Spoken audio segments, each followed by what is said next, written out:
this is Dr. Kilgore with a flipped learning video for week 2 of Methods and Educational Technology at Avila University. Our topic tonight is helping students develop an understanding with technology. So our course goals, first we're going to describe the transformative power of technology using the SAMR model to upgrade lesson design. We talked about the SAMR model last week. We'll review a little bit tonight and move on to how we can upgrade our lesson design using it. Analyzing information. You're going to spend most of tonight working on validating sources and finding accurate information and making sure that you can do it for sites that you're using with students, and a little bit that students will be able to start looking at the reliability of sites for themselves. I want you to be able to demonstrate how digital tools and communication influence communities. We're going to maintain relationships and really start to create a professional learning network through use of the Twitter site. So we're going to start Twitter accounts tonight and start connecting with people that will build a good, solid educational professional learning network. And then last of all, I want you to be able to produce products that show differing perspectives in technology. Different writing styles, cultural influences, different purposes, and definitely for different audiences. All of those, I want you to focus on the desired teaching area once you graduate from Avila. So let's go ahead and look at our goals for tonight. We've got 5 main goals for the course this evening, and I'm going to break it up into a couple of different videos so that if you have to stop and start, it's easier to find where you're going. So the first video is going to be a review of website creation with our Weebly accounts that we started last week and where I want you to get to with that website this week. Second video will be all about validating and authenticating resources, both for yourself and to help teach students to be able to look for reliable sites. Third video is going to talk a little bit about your technology professional learning plan.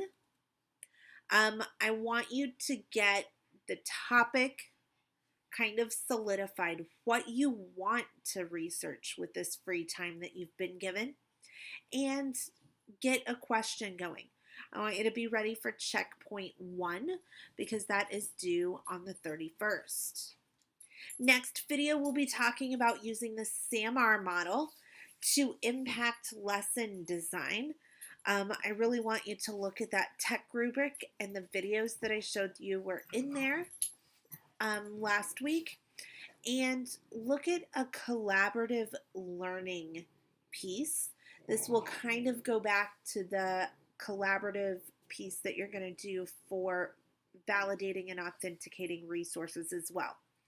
I'm going to give you what a sample Dr. Kilgore lesson looks like for my math block. There will be a tech break with that because I want to show you a cool tool. And then our last topic of the night will be Twitter for teachers. I'll chunk these videos up so that it's easier to find where you're going and go back and forth between my videos and Canvas. So for this first video, I want to talk about website creations. We started our websites last week. The goal is to have a fully designed website to start your classroom career. I really want you to be able to go into interviews and have a piece to show off, to show that you have those technology skills. So we all clicked on this link. It was an announcement in Canvas. I've provided you a referral link. The nice thing about the referral link is it gives you a $10 account balance. Weebly is free, but there are some nice features on it that you may be able to use that for. So we created those websites, kind of got them up. In Canvas, you will find the steps for completing your Weebly website. I'm going to click on that doc here and put it up as it loads. So we started last week with this referral code, getting your email.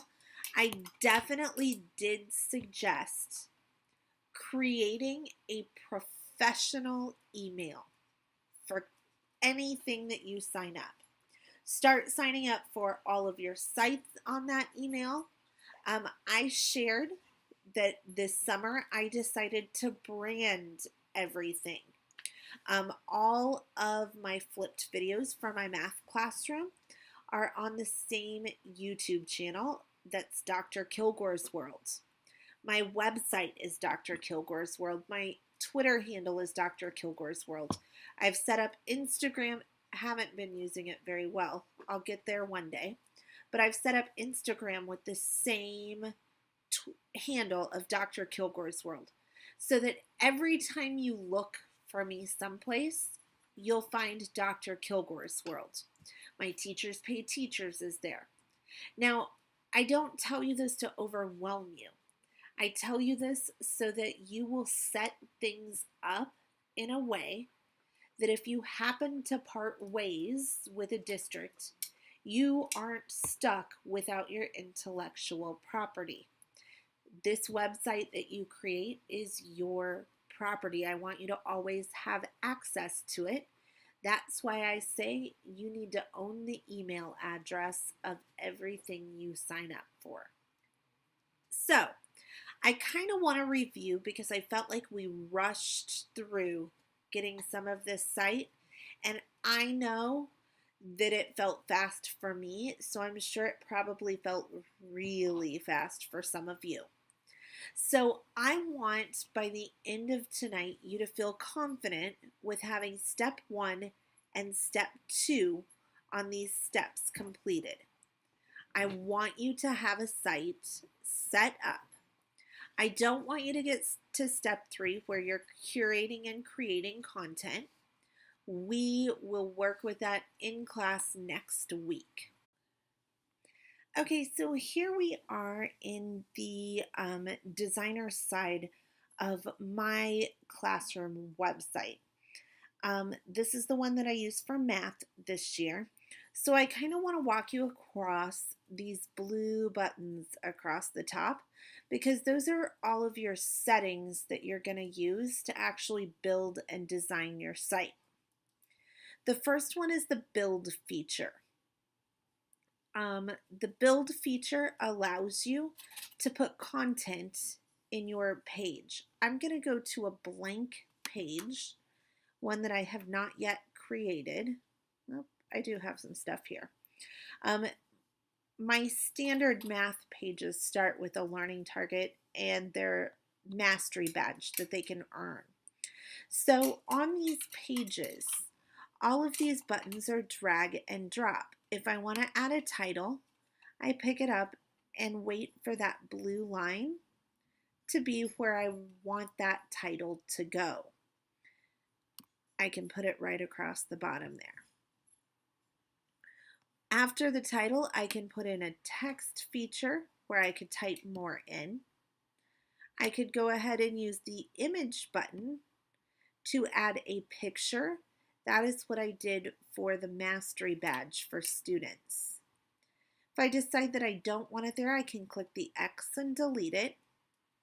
Or I can click this blue button right here and pick it up and move it to another spot if I accidentally dropped it in a spot that I did not want.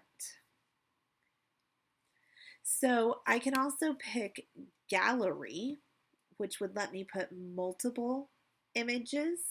It also has items where you can add captions, thumbnails. There are all sorts of features with this. It actually looks like it now allows you to add columns for your images. That did not used to be the case. They've updated that with the new site features. There's a slideshow, a map, a contact form, an assignment form, and the embed code. We will use the embed code next week, and I will teach you how to do that when we curate some content with Symbaloo. There are dividers and spacers and buttons that you can put in. Again, all of them are drag and drop. If you click on them, they normally have a menu where you can select what you want that feature to look like on your site. You do need to be aware that anything with this star in the corner is a paid feature, so you would need to upgrade to the professional Weebly if you'd like to use those paid features. The YouTube button is great. That's how you can link a video in. If you pull it over, it will automatically go huge to fill your space. You type your YouTube URL here, and then if you go to advanced, you can choose the size that you actually want that to be, so that you could go ahead and have multiple videos across here with that embed code, or sorry, with columns. That's what I meant.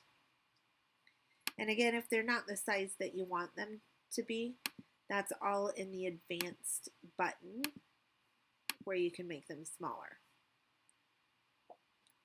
You can put documents in here. I don't like to use that button just because I've not liked the formatting of it in the past. I tend to use a button and link a Google Doc into my website, but that's probably because we're a Google school district and I use that a lot. So that's the nitty-gritty on the build button. Use that build button to create your home page and get it all set up like you want it to be. You'll notice I've got a Twitter feed on mine that has some tweets from the Burns and McDonnell barbecue for the Battle of the Brains competition. The design button allows you to change your theme if you decide that you've got a theme that you'd like to change.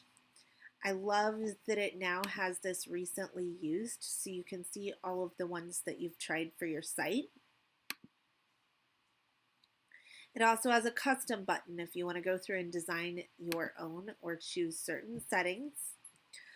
All of the themes you can preview before you actually choose it and change your site. You can change fonts on, looks like, every part of your site now. And it gives you features to turn on and off. This Edit HTML is a new feature, and it gives you the option to change colors.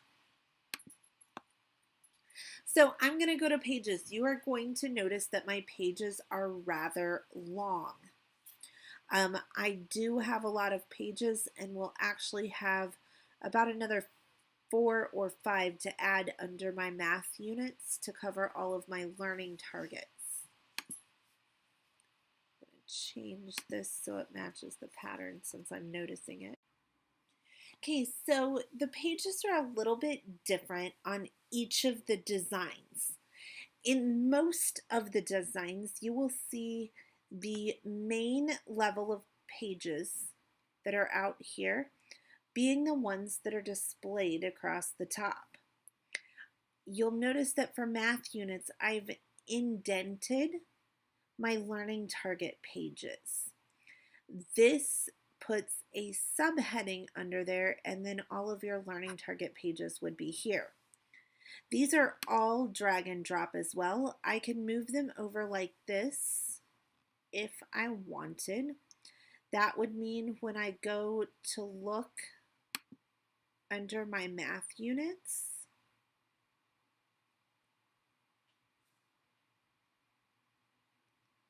There it goes. I get another layer coming out down there. I'm going to go ahead and move that one back just because I don't want it down there. Every time that you make a page, you get the same page options. So you click the plus sign. You choose what type of page you want to put on. I normally go standard page. You give your page a name. I'll go Learning Target 4.1. I always change the header to no header. Visibility, you can make it public or you can make it go with the site password. And then there are some advanced features if you want to change some things on that page. I normally just stay with this normal thing, change it to no header, and then press save. That page will then automatically go to the bottom of your page list. You can wait until you get the little arrows there and pick it up and move it wherever you would like for it to go in your page list. For tonight, I want you to work on a certain set of pages. I want you to make sure that your home page is designed and ready to go and it's you. I want you to make sure that you have an About Me page, which on this site I do not. On my other site from last year, I'm just going to flip on over there so you can see what that may look like. You're going to notice that this site is a little bit different in the design, but I still use the same page setup and features.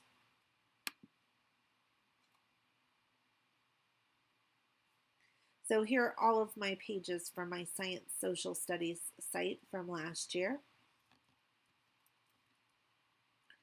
There is a Parents Hub on this site that I just have not moved over to my new one with an About Me page. I've got all sorts of pictures of things that I've done with my school family and my home family. The color runs, all of that. My cute little dog. I split this one up a little bit more. I went ahead and put my educational philosophy out there. It was a paper that I wrote towards the end of my student teaching that I put into a Wordle input here, and it looks like something's gone up with the link, so I'll have to fix that later. I put my flipped and blended learning philosophy here. This is an assignment that you will be doing for class, and I just linked an infographic that was in there, that was already created. So that will be coming up in the course, and I'll teach you how to do that. I linked images from the classroom, which were things that I had done with kids in the classroom. This happened to be our field trip to Paradise Park that I put up. And then there was a way to contact me. I just put a little contact form that went to my school website. And it looks like there's a header on that page, so I'll just go ahead and take it off. So that's the Pages tab. I would skip right over the Store tab because you will probably not find a need to have a store on your school website. The Settings tab, however, is handy. The Settings tab lets you change your address to your website. I suggested last week that you choose the first part of your website very carefully. If you have not already done that, you can click the Publish button and it will pop up and ask you what you want to make your URL. Choose the top one, that's the free one, and it will be like drkilgore.weebly.com. My current one goes with my brand, which is drkilgoresworld.weebly.com. But the Settings tab lets you always have access to changing that. It lets you give your site a title. There are some other features that go down through here. I would optimize your site for mobile just in case you have families trying to access you from a cell phone. You can cite password. I've never worried about that. All of my stuff is just out there live. I would click more under navigation. It just takes all of your excess pages that won't fit and puts it under more. I go down, set this formatting so that you're in the right time zone. Central US, English. And then it gives you the feature if you want to unpublish your site for any reason, you can do that. Once you've set all of this up and you've built your home page to your site, the next thing you're going to want to do is go ahead and publish it. So you just click the publish button. Once you publish it, your site is live. You can go to the link and see what other people would see when they visit your site. So for your work on the website this week, I want you to make sure that your home page is fully designed, that you've got a general thought process of where you think you want to go with content pages. You don't have to set up in the detail that I have my math page set up in. I know that you don't have the reality of a classroom and learning targets right now to be able to know where you're going with that. But I want you to have a general idea. If you're elementary, you're going to have a communication arts page, you're going to have a math page, you're going to have a social studies page, a science page. You might have sub pages under them to spread out your content a little bit so it's easier for students to find. If you are a middle school or high school teacher, odds are you won't be teaching the same block of content all day, every day. I teach in a more middle school environment. I'm lucky because I teach 3 blocks of math. Most people in a middle school or high school environment teach a couple of different preps or courses and would need information to spread that out on their website so that students can easily find what they're looking for.